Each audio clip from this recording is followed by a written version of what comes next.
Afghanistan, so I just want to give you a quick update. At around 7 p.m. local time in Afghanistan last night, the United States military used a GBU-43 weapon in Afghanistan. The GBU-43 is a large, powerful, and accurately delivered weapon. We targeted a system of tunnels and caves that ISIS fighters used to move around freely, making it easier for them to target U.S. military advisors and Afghan forces in the area. The United States takes the fight against ISIS very seriously, and in order to defeat the group, we must deny them operational space, which we did. The United States took all precautions necessary to prevent civilian casualties and collateral damage as a result of the operation. Any further details, I would refer you to the Department of Defense on that. Moving on, as you may know from the schedule, the President has a 2 o'clock event, so I'm going to try to keep this rather tight so the pool has an opportunity to get in and set up appropriately. Earlier today, the President signed H.J. Res. 43, bringing the total number of Congressional Review Act legislation pieces that he's signed now to 13. This resolution that he signed today overturns a regulation that was put in place by the previous administration on their way out the door that would have taken away the right of states to set their own policies and priorities for Title X family planning programs. Our federal system was set up to allow states to address the unique needs of their own populations when possible, especially when it comes to programs as important and sensitive as family planning. With the bill signing, the President has restored respect to states' rights on this particular issue. As I mentioned at the top, there's an event at 2 o'clock where the President will be meeting with the brave first responders who were involved in the I-85 bridge collapse and thank them that occurred in Atlanta, to thank them for their work and dedication in addressing this horrible situation. The bridge collapsed during rush hour on March 30th, but due to the heroic efforts of Atlanta's first responders, some of whom will be here today, no lives were lost. The President's proud to host these brave individuals and honor their commitment to protecting their community. Later this afternoon, the President will head to Florida for the Easter holiday. He will be departing Joint Base Andrews via motorcade as the preparations for the Easter egg roll are well underway on the South Lawn, preventing a Marine One departure. And while we're on the topic, I know it was brought up the other day, so just to give you a quick notes on what to expect this coming Monday. We expect more than 21,000 people to attend the Easter egg roll. The allocations of tickets have been given to schools, children's hospitals, and military and law enforcement families. Commemorative eggs will be handed out to the children who attend. Nearly 18,000 eggs were ordered, which is in line with past years.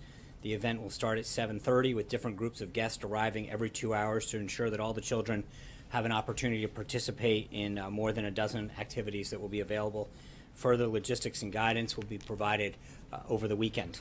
Also today, the Treasury Department's Office of Foreign Asset Control, OFAC, designated one entity and one individual connected to human rights abuses against Iranian political prisoners in Iran's prisons. The individual who is designated for his role in abuses in Iran's prison is the brother of Qasem Soleimani, the commander of Iran's IRGC Quds Force, who was himself previously designated under terrorism, counterproliferation, and human rights authorities. The sanctions against human rights abusers in Iran's prisons come at a time when Iran continues to unjustly detain in its prison various foreigners, including U.S. citizens Si Amuk Namazi and Bakar Namazi. We join recent calls by international organizations and UN human rights experts for the immediate release of all U.S. citizens unjustly detained or missing in Iran so that they can return to their families.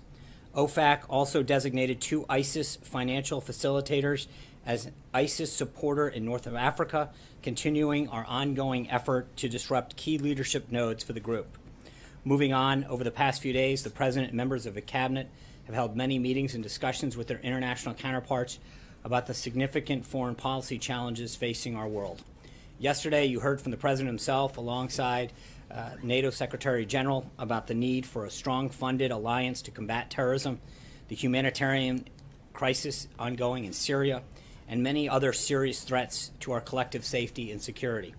Also yesterday, Ambassador Nikki Haley, along with her counterparts from 9 other nations, voted in favor of a draft resolution to denounce the heinous chemical attack carried out by the Assad regime last week. Unfortunately, but not surprising, Russia stood in the way of this resolution. However, I'd like to point out that the abstention of China on the heels of President Xi's recent successful visit in Kazakhstan, a longtime Russian ally and former member of the Soviet Union. Both of these abstentions are notable and signify that the United States is persuading the world that the use of weapons of mass destruction cannot go unanswered. Secretary Tillerson, as you know, was in Russia yesterday to meet with his counterpart and ensure that they are made fully aware of the United States' positions in both areas of practical cooperation, such as defeating ISIS, and areas where Russia does not share our interests and values. As you know, the Vice President will be departing for his 10-day trip to South Korea, Japan, Indonesia, and Australia on Saturday morning. His office will be providing more information later today. Finally, I'm glad to announce that the President will host the Prime Minister of Italy for an official working visit to the White House next Thursday, April 20th. The leaders will discuss the upcoming G7, which will be hosted in Italy and Sicily, and a range of issues of mutual concern. With that, I'm glad to take some of your questions. Sean, where is the administration on cost-sharing subsidies for insurance companies? That is an area that is being internally discussed at this time. So undecided? It's not undecided. There is an ongoing discussion on that matter. Matt. Thanks, John. The last few days have seen a number of policy shifts by the president on China as a currency manipulator, the XM Bank, the order of doing healthcare and taxes. There's more, but I won't belabor the point.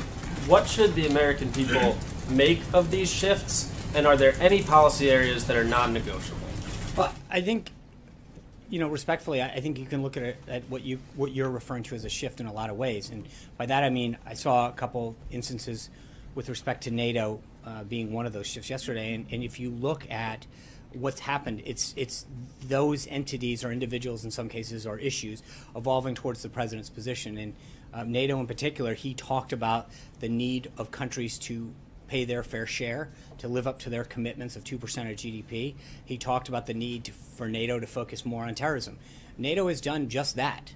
And it is something that he pointed out in the first debate in September of last year.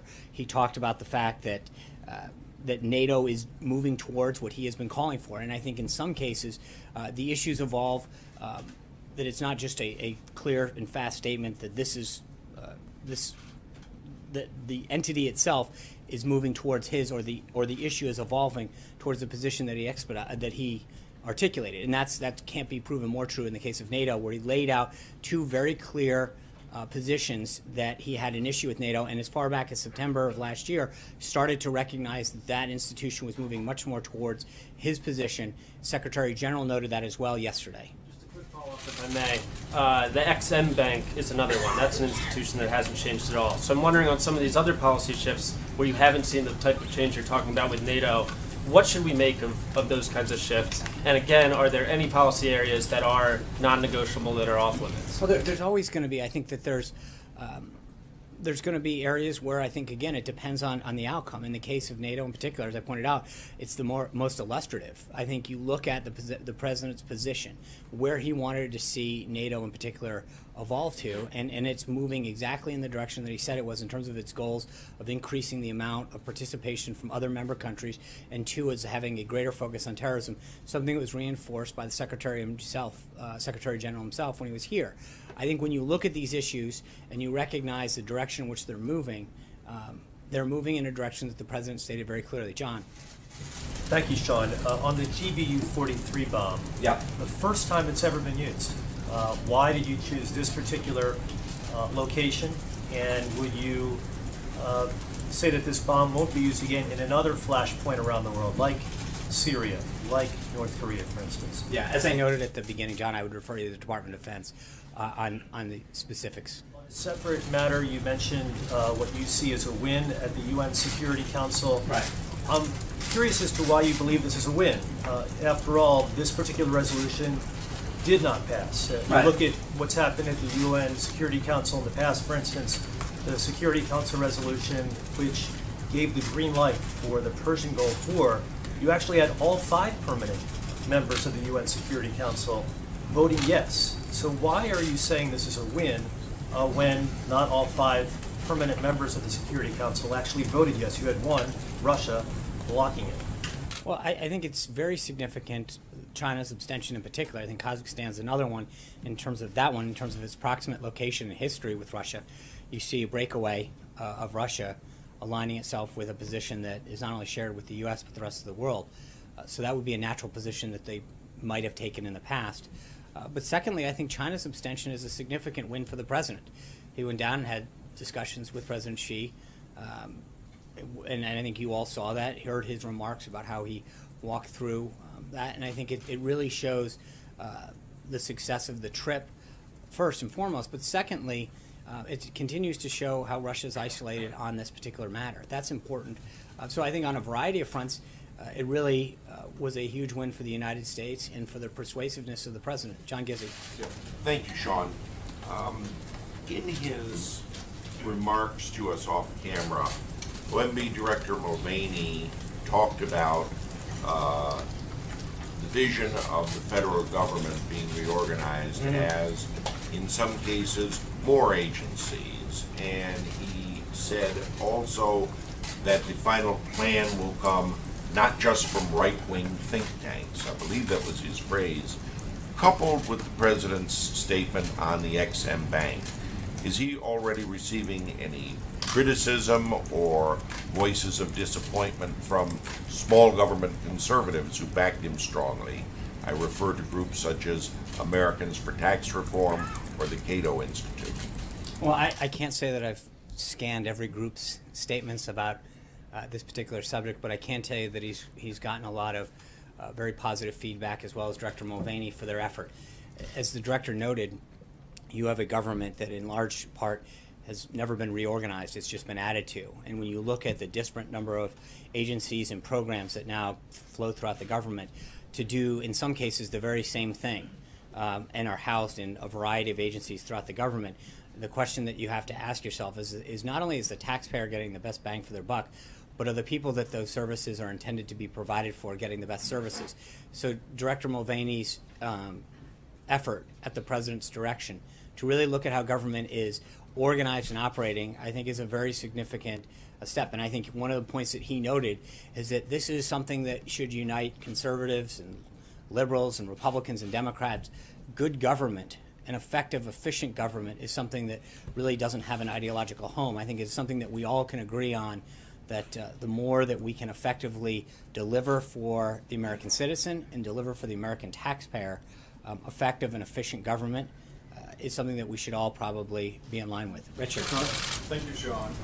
The U.S. ambassador at your Organization for the Prohibition of Chemical Weapons says that Syria uses chemical weapons abetted by Russia. Syria uses a weapon abetted by Russia's continuing efforts to bury the truth. Was the president offered proof of such truth-burying efforts by Russia? Was he offered Proofs of this, evidence that this is happening? No? I would like to know also, you've been putting in the same sentence Syria, Iran, and North Korea as failed state, Russia's being not a failed state but part of this. Has it become the, to use an old expression, the axis of evil of this administration? I think it's important to note who Russia is on the side with right now and where they stand. I think it draws a huge contrast to show who's on what side of this argument in this crisis. And I think it's important to note the difference that who they're with. And that's, I think, a very notable thing. I'm not going to go any further than to say that. Very quick last question. With the National Hockey League playoffs just started, will the president cheer for the Rangers or the Caps? Respectfully, that's really not been a subject that's come up too often in the White House. So I'm going to keep with our Richards and go to Richard Elliott from WSB TV in Atlanta, Georgia. Obviously, our concern is the reconstruction of 85. We understand that the president is meeting with the first responders this afternoon, in just a few minutes, actually. But we wanted to ask about the federal commitment to getting I-85 rebuilt as far as federal dollars and easing some federal regulations to get the job done quickly. So a couple of things on that front. Immediately following the tragedy that ensued in Atlanta, the president directed the Federal Highway Administration to release $10 million. And then we have begun to work with the appropriate agencies to expedite that process. I know that there are critical repairs that have to get made, and I think that not only that the initial funding will help with that for the roads and the bridges and the emergency access that needs to get handled, but under emergency relief efforts, there are ways to expedite some of that funding, and the Department of Transportation and the Federal Highway Administration are probably the best way to get a better answer on that. But there are ways that some of that funding can be expedited beyond the initial commitment that the federal government has made. Mary. Thank you, John. Back on some of these shifts, on China in particular, the president did not mince words during the campaign. Now he says he and President Xi have been bonding. Xi means well. He says China's not a currency manipulator. What message does this send to the president's supporters who sent him to the White House thinking he'd be following through on his tough talk against China? I think the president's tough talk was on a variety of subjects, was to get results for the American people. That's what he has pledged to do, to get more jobs here, to grow more manufacturing, to keep our country safe. The president and President Xi had a great meeting. The president likes President Xi and got to know him really well in Mar-a-Lago, and I think has established a really good relationship working forward. But at the end of the day, this is always about developing a better situation for the American people, and I think he's done that. And a follow-up, if I may, the president told the Wall Street Journal that President Xi helped him realize that North Korea is not so easy. Did the president underestimate the complexities of this? Did he underestimate how difficult this was going to be? No, I don't think so at all. And I think if China is able to help get a deal with China, the president would appreciate that. I think this would be great for China as well. And as the president noted this morning, if China can help us do that, it'll be great. And if not, we'll go and handle that ourselves with our allies. Steve. On currency manipulation, why specifically did he decide to abandon this? And what other tools does he have in his toolbox to try to modify China's trade balance? I think it's a very, very complex issue, and I think the president, I'm going to leave it to the president to specifically answer that. Vivian. But he hasn't given up on trying to modify no, China's he is. trade balance. It's not. I think the president is going to continue to make significant progress when it comes to that issue and to how our relationship is with China. He showed already what a great relationship he has with President Xi, and the results are already starting to pour in. And I think that is an issue in particular that the president is best to address. Vivian. Two questions, Sean. You were very forthcoming about the TikTok leading up to the missile launches in Syria. So can you give us any background on the Moab in Afghanistan? Was there a situation room scenario? Was this several days in the making? And my second question is, the president has been very critical of the intelligence community leading up to his inauguration. He's obviously been working very closely with the intel community on these, at least on these situations in Syria and Afghanistan. Has his opinion changed toward the IC? In the first question, again, I think General Nicholson at United States Forces Afghanistan is best to address the TikTok on the situation over there. But as far as the president's consultation, I understand. I think that the U.S. Forces Afghanistan, as well as the Department of Defense, are best to walk through the military operations that are ongoing there. I think with respect to the intelligence community and the national security team, as you know, the president has put together a world-class cabinet of top-notch national security experts, from General Mattis, General Kelly, General McMaster, and others that continue to provide him the best advice to make the best decisions for this country. And it's that, he continues to rely on them, and Director Pompeo, Director Coates at the DNI, they continue to give him sage advice about how to best position the United States. Zeke. Thanks, John. Following up on that question, did the president specifically authorize the use of this piece of ordnance? Again, I'm not going to get into the details right now. I'm not, as I mentioned, I'll let the Department of Defense handle the lead on this one. And follow up on Mr. Nussbaum's question earlier regarding the Exim Bank. You didn't answer specifically what has changed about the Exim Bank that has led the president to reevaluate his previous. Let me get back to you on the Exim Bank specifically. I think it's a very complex issue, and I would like to get back. Anita. Two questions about the budget. Are you all prepared to hold things up? We've got a couple weeks left here. How serious are you about getting money for the wall? Would you hold up the spending plan for that? And had one other question. So the government is currently funded through April 28th under a continuing resolution. We've made very clear to Congress that the president's priorities are increasing military spending and security of our border. We're going to continue to have conversations with Congress, and we feel confident that they'll do their job, but those conversations are ongoing. So You can't say whether you would have to have money in this budget or the spending plan? I will leave it to our team to continue the negotiations that they're having. Okay, and then the second question on the budget was, there's a proposal now to punish members of Congress who do not pass the spending plan in a variety of ways, withhold salary, even arrest. Do you support that Congress should be punished if Let's see. I think we're making significant progress. I feel very good about the momentum, and so I don't want to start getting into whether who's going to be naughty and nice. We're doing Kayla. Sean, thank you, Sean. Historically, sitting presidents have refrained from stating preferences on where parts of the free market economy goes. But yesterday, President Trump said he wants low interest rates, he wants a weaker dollar, and then the market followed his preferences. So given his criticism of other economies and their intervention, how do you characterize that response? I think the president has made it very clear from the beginning that he's going to do what he can to fight on behalf of American consumers and American businesses to make sure that we can help create a environment here in America where businesses grow and industries continue to hire and jobs can come back, and then middle income Americans can get some tax relief and keep more in their money and their hard-earned dollars. But traditionally, you have low interest rates when the economy is weak and needs help, and then they recover when the economy strengthens. So what was he trying to get at? I understand. I think what he is trying to do is, as you know, Kayla, through a lot of the coverage and a lot of the meetings that you guys have covered and seen here at the White House, the president is continuing to meet with business leaders and people who are creating jobs, union leaders, to find out what we can do. And the president has heard a lot and gotten a lot of feedback and already taken great steps to make sure that we can create a regulatory and tax environment that's going to help grow America's economy and put people back to work. That's plain and simple. And I think what he'll continue to do is fight on behalf of the American people. I hate to cut this short, but we literally have 10 minutes before the president Hey, Sean, can just speak. very quickly though, did the Thank you president very not much. know about the MOAB?